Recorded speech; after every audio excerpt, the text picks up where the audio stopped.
I believe the biggest reason the Clippers lost the game is because Kevin Durant got hot, started out 1 of 8, and then ultimately hit 11 of his next 17 shots, including 5 3-pointers. He was absolutely sensational. He was pulling up from 30, Skip, like I told you he could, and ultimately finished with 39 points.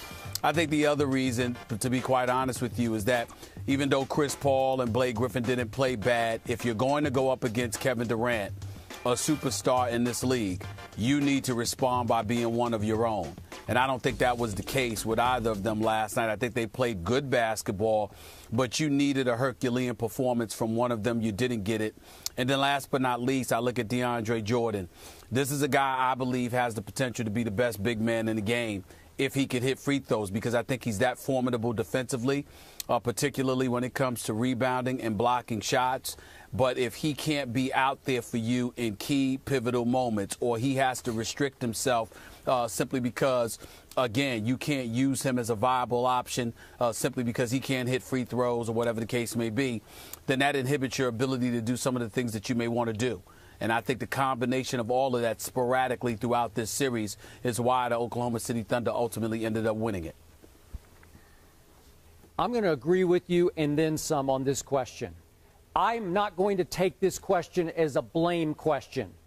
I'm going to go credit, because I'm going to stick by what I said before this series started, Stephen A. The Thunder are just better than the Clippers because Westbrook and Durant are just a little better than CP3 and Blake Griffin are. And trust me, the Thunder know it deep down in the bottom of their hearts, and the Clippers know it too. And that's what I saw last night. I'm going to remind you that with 8 minutes left in this game, it was 80-80. It was a tie basketball game, closeout game at Clippers. And what happened? Durant and Westbrook went on a 10-0 run that was actually capped off by a Reggie Jackson three-pointer. 10-0 run, and that game and basically that series pretty much over at that point, because Westbrook and Durant were not going to miss their free throws down the stretch. Westbrook hit all 6 of his, 6 for 6 in the fourth quarter. Durant went 4 for 4 in the fourth quarter. Westbrook had 10 points in the fourth quarter. Durant had 11, and I got to throw this in, Stephen A.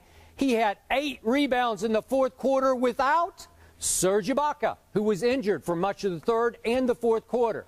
So here on a silver platter for the home team, the Clippers, was a potential Game 7 back in Oklahoma City. Here you go. Serge is out with a calf injury. We're going to talk about the depth of that injury a little bit later in the show. But even then, the Clippers couldn't pull it out. And to me, as I look at the body language of the Clippers, I thought they were pretty flat and lifeless considering this was a do-or-die game at home. I thought their body language was basically saying, gee, we hope we pull off some miraculous finish late. But the Thunder body language, even though, as you point out, Durant and Westbrook got off to horrendous starts, their body language was constantly, we got this. They just knew they were better, and they proved it, and it wasn't that close. And I was very disappointed in the Clippers' overall effort and demeanor.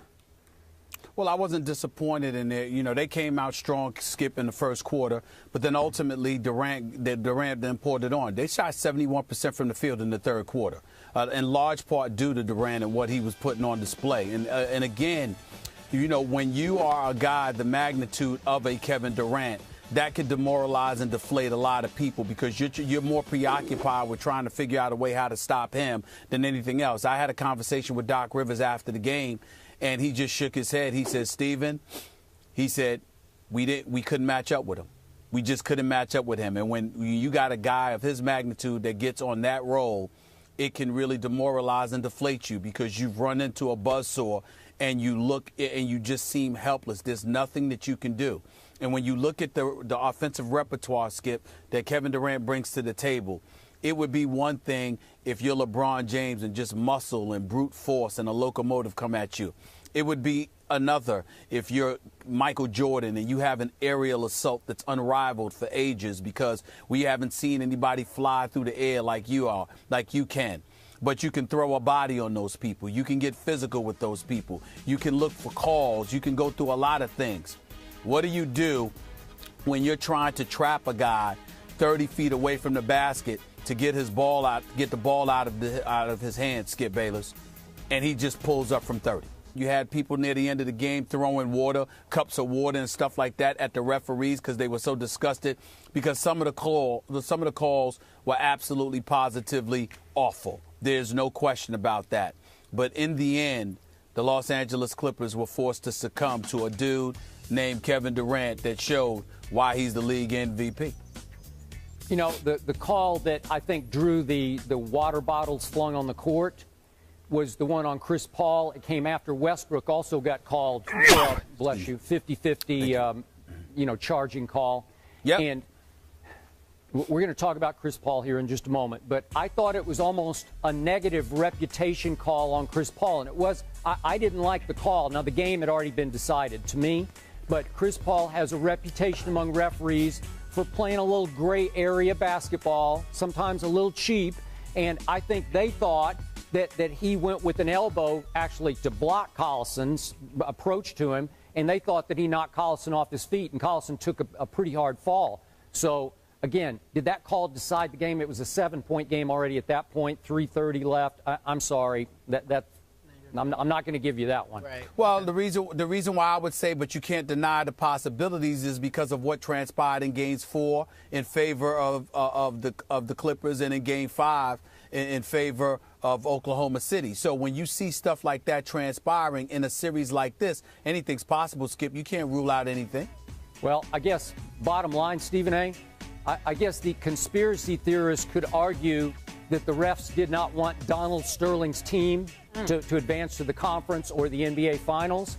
I don't think that's what was going on. I think Durant and Westbrook were going on last night.